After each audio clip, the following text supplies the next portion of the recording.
back to another video. This week we're going to be talking about puppies! Where to find them, the best way to get a Corgi puppy specifically, and share some tips and tricks for those of you who are looking to add a new pup to your family. I actually wrote a blog post about this a couple of years ago, and we're going to be talking specifically about finding a Corgi puppy. However, a lot of these tips can be applied to other breeds. One of the reasons why we wrote our initial blog post on where to find a Pembroke Welsh Corgi puppy is because of the recent increase in their popularity due to social media.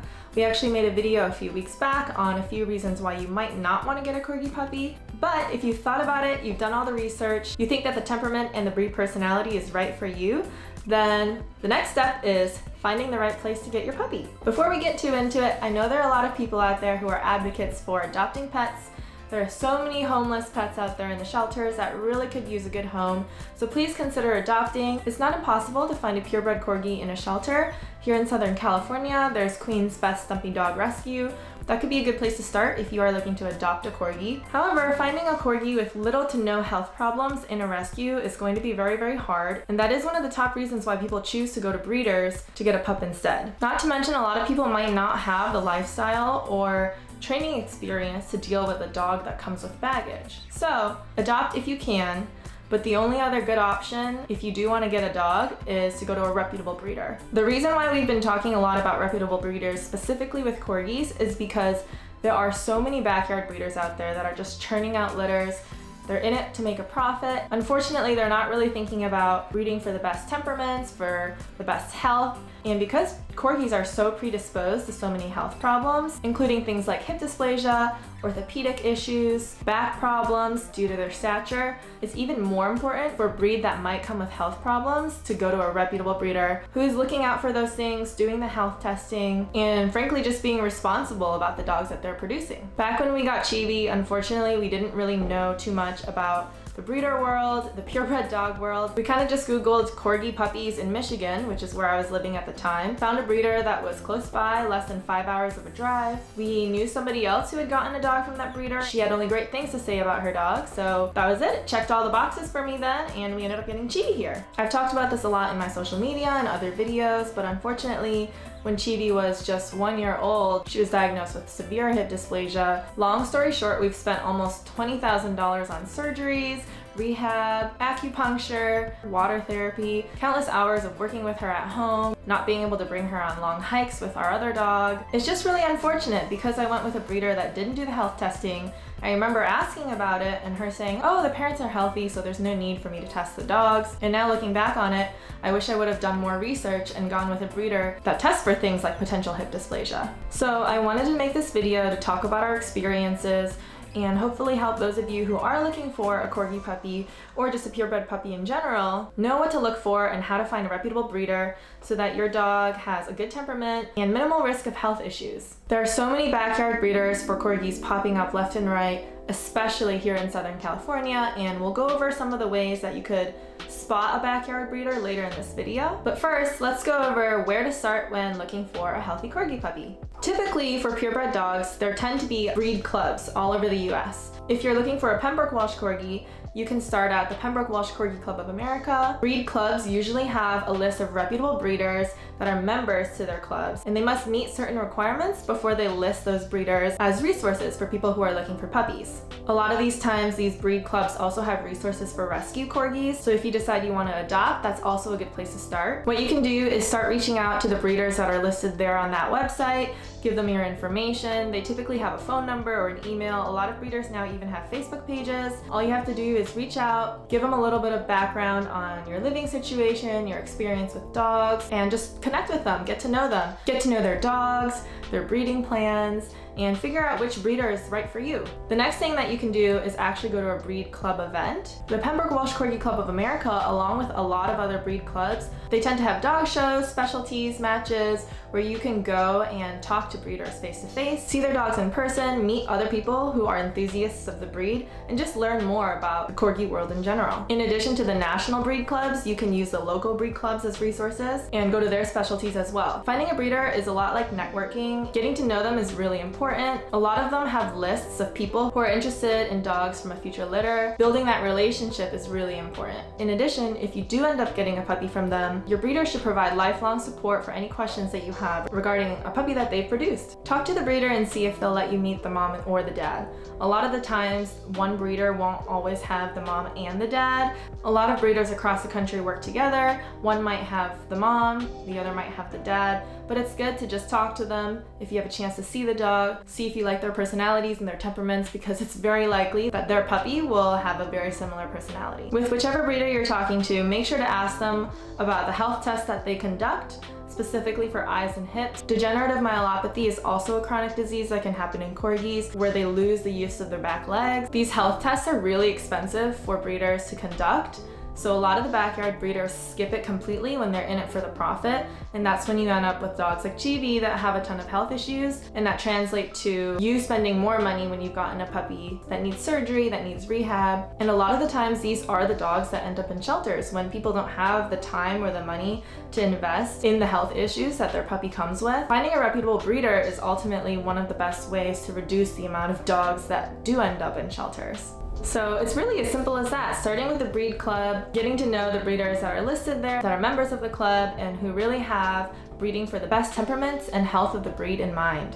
Not such good ways of finding puppies. Googling puppies in certain location, Puppy Find and AKC Marketplace are also places where people can just easily list any puppies that they may have with no background checks on the breeder. So now that we've gone over the best place to start if you are looking for a corgi puppy, let's talk about some of the red flags that might indicate somebody is not a reputable breeder that you want to get a puppy from. Number one is something that my breeder did with every single litter. She sold a puppy to anybody who gave her a deposit even before the litter was born. Most reputable breeders will interview you, require you to submit a questionnaire about your lifestyle, your experiences. They'll want to get to know you and figure out what type of puppy is best for you in your life. What happened with Chibi's breeder was I actually reached out and told her I was interested in a red and white corgi, and so she switched her breeding plans. She was originally going to breed two other parents, but they wouldn't have resulted in the red-white coloring that I was interested in, so she ended up switching her breeding plans, which most reputable breeders won't do, just for a stranger who's reaching out and saying they want a puppy. Because I put down a deposit, I mailed her a check 6 months before she planned breeding.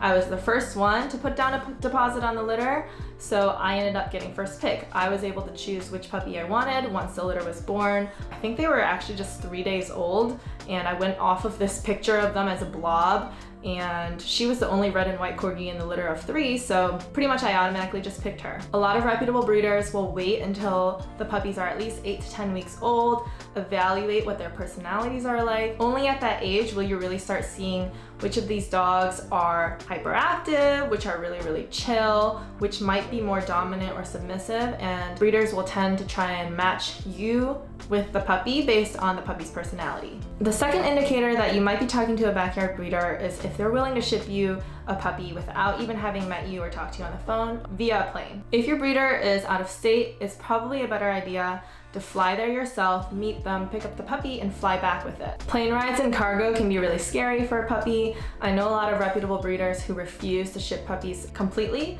Definitely ask about that if the breeder you're talking to is out of state. The third red flag is if they don't conduct any health tests on the parents. For corgis, the OFA test on hip health is really, really important.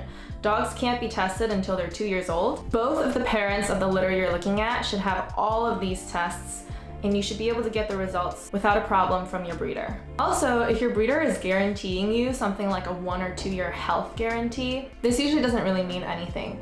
A lot of these chronic or genetic diseases don't show up until way after 1 to 2 years old. And in Chibi's situation, when she was diagnosed at 1.5 years with hip dysplasia, which is very early for a small breed dog and very unusual, that's how severe it was. My breeder basically said, "Oh, I've never had any of my other dogs in any of my litters have this issue. It must be something that you did. You must have let your dog jump off of stairs or the bed or taken her on too many long walks." We've talked to so many vets, different specialists in dog orthopedics, and every single one of them has told me that based on her x-rays, this is something that she was genetically predisposed to. The next thing to look out for is how many litters your breeder is having per year. If a breeder is churning out litters every few months, it's probably a sign that they're in it for the cash. Most of the reputable breeders that we've talked to for Corgis and also for other breeds have a maximum of 1 to 2 litters per year. It takes a lot of time and money to do the health tests, take the puppies to the vet, make sure that all these dogs are doing well. So a lot of breeders just aren't able to handle more than a couple of litters per year. If your breeder is churning out 3, 4, 5, 6 litters per year, that could definitely be a red flag. Another thing to look out for is how young they start breeding their dogs. Chibi's mom was already 4 years old when she had her, and she was already the 4th litter that she's had. This means that our breeder either bred her mom starting when she was 1 year old, which is really, really young, or bred her multiple times per year, which is also a big no-no for young dogs. After Chibi's litter, our breeder gave her mom away and retired her at 4 years old. She then acquired 2 other female dogs that same year and bred them 1 year later, both at 1 year old. Reputable breeders will really wait until their females are 2 to 3 years old before they start breeding them. The last few things to look out for are things like fake images or fake champion bloodlines or fake titles. It's really unfortunate, but we've actually noticed a lot of backyard breeders have stolen images of show dogs from other breeders and put them on their website, sort of duping people into thinking that they have show quality or champion dogs that have won titles. That's why getting to know the breeder and really asking them about their dogs and their experiences with them, their health, is really, really important, so that you essentially don't get scammed into a dog that you weren't ready for. Finally, if you found the right breeder for you, you're finally getting a puppy, and you're getting off the wait list, make sure that you're taking the puppy home at around 10 weeks of age. The Pembroke Welsh Corgi Club of America's Code of Ethics states that breeders should not be selling puppies under 10 weeks of age. They really just need those extra few days and weeks with their litter mates and parents for health and temperament reasons. That pretty much wraps it up. I know it's a lot of information. We'll also link to my blog post in the description that talks about the same topic and has links for resources for you. Unfortunately, it's not really a one-click process to find a healthy Corgi puppy. And again, the reason why we made this video, why we've been trying to educate people when we get questions on social media like, where did you get Chibi? Who's her breeder? I really want a dog that looks and acts like her. Sadly, I can't recommend our breeder because Chibi just came with so many health issues. After our litter, she started breeding what she calls American Corgis, which is a cross between a Pembroke and a Cardigan Welsh Corgi, so that you can get dogs with blue eyes. And the AKC doesn't recognize a mix between those 2 different types of Corgis as a purebred dog. It's totally fine if you're looking for a mixed breed dog, but it's not fair to people if they're just being duped. They're paying a ton of money for what they think is a purebred dog that will be healthy and have no issues. So I think it's really important for people who are looking for purebred pups to know how to look for a reputable breeder, know how to look for a backyard breeder, and just be educated for the sake of the health of your dog and for your wallet. Like I said earlier, I shared these tips more specifically towards Pembroke Welsh Corgis because they are a breed that are prone to more health issues. Their rising popularity, a lot of people are getting Corgis and just not knowing about the health issues that can come with them if you get them from a backyard breeder. These are also tips that you can apply if you're looking for other types of purebred dogs. Just start with the National Breed Club and go from there. Don't forget to look into resources for adopting if you are also interested in a Corgi. There are many Corgis out there that need homes. Thank you guys so much for watching. Let me know if you have any questions at all in the comments below, and we'll see you guys next time.